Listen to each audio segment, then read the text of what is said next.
Hey guys, welcome to Tutorial Guru. Today we'll be learning how to chat with Temu, and now let's dive right in. Now to chat with the Temu customer service, first open up your Temu app on your phone. And after opening a Temu app, guys, on this interface at the bottom of the screen we can see a bunch of icons available for us. Tap on the U button at the bottom middle section of the screen and you'll land over here, where at the top right corner you can see the support and the settings icons available for us.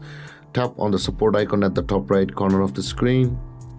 And guys, before you start to chat with Temu, you can see there are a bunch of articles available for us, which are help articles.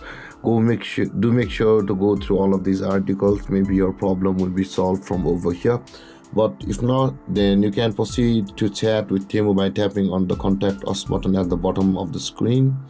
If you tap on the contact us button over here, Temu's virtual assistant will be available for chat over here. And that being done, guys, you can start to ask your questions from over here. And guys, this is how to chat with Temu on your phone.